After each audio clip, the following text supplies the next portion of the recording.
বিসমিল্লাহির রহমানির রহিম। হে চাদরে আচ্ছাদিত ব্যক্তি, রাতের কিছু অংশ ছাড়া দাঁড়িয়ে থাকো। অর্ধেক রাত অথবা তার থেকে কিছু কম, অথবা তার থেকে কিছু বেশি, আর কুরআন স্পষ্ট ধীরভাবে পাঠ করো। নিশ্চয় আমি তোমার ওপর নাজিল করতে যাচ্ছি এক গুরুতর বাণী। নিশ্চয় রাতের সময় দাঁড়ানো অন্তরের জন্য ধিত্রিদ, এবং বাক্যের জন্য অধিক সঠিক। নিশ্চয় দিনের বেলায় তোমার অনেক ব্যস্ততা রয়েছে, আর তোমার রবের নাম স্মরণ করো এবং সম্পূর্ণভাবে তার দিকেই নিবিষ্ট হও। তিনি পূর্ব পশ্চিমের রব, তিনি ছাড়া কোনো উপাস্য নেই। অতএব তাকেই অভিভাবক হিসেবে গ্রহণ করো। তারা যা বলে তা ধৈর্যের সাথে সহ্য করো, এবং তাদের থেকে সুন্দরভাবে দূরে সরে যাও। আর আমাকে ছেড়ে দাও সেসব অস্বীকারীদের ব্যাপারে যারা ভোগ বিলাসে মত্ত। তাদেরকে অল্প সময় অবকাশ দাও। নিশ্চয় আমাদের কাছে আছে শৃঙ্খল জাহান্নাম, গলায় আটকে যাওয়ার মতো খাদ্য এবং যন্ত্রণাদায়ক শাস্তি। যেদিন পৃথিবী ও পাহাড় কিপে উঠবে, আর পাহাড়গুলো হয়ে যাবে ধসে পড়া বালুর ঢিবির মতো। নিশ্চয় আমি তোমাদের কাছে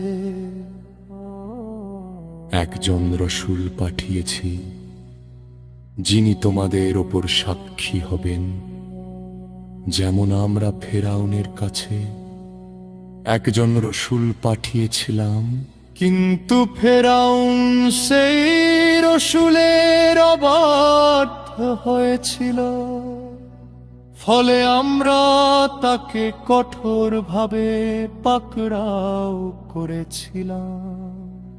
তাহলে যদি তোমরা অস্বীকার করো, কিভাবে নিজেদের রক্ষা করবে সেই দিনের শাস্তি থেকে, যেদিন শিশুদেরকেও বৃদ্ধ করে দেবে? আকাশ সেদিন ফেটে যাবে, আর তার প্রতিশ্রুতি অবশ্যই পূর্ণ হবে। নিশ্চয় এটি একটি উপদেশ। অতএব যে ইচ্ছা করে সে তার রবের দিকে পথ গ্রহণ করুক। নিশ্চয় তোমার রব জানেন তুমি রাতের প্রায় 2/3 অর্ধেক বা 1/3 সময় দাঁড়িয়ে থাকো। আর তোমার সাথে যারা আছে তাদের একদল তাই করে। আর আল্লাহই রাত ও দিনের পরিমাণ নির্ধারণ করেন। তিনি জানেন তোমরা তা পুরোপুরি হিসাব রাখতে পারবে না, তাই তিনি তোমাদের প্রতি অনুগ্রহ করেছেন। অতএব কুরআন থেকে যতটা সহজ হয় ততটাই পাঠ করো, আর সালাত কায়েম করো, যাকাত প্রদান করো, এবং আল্লাহকে উত্তম ঋণ দাও।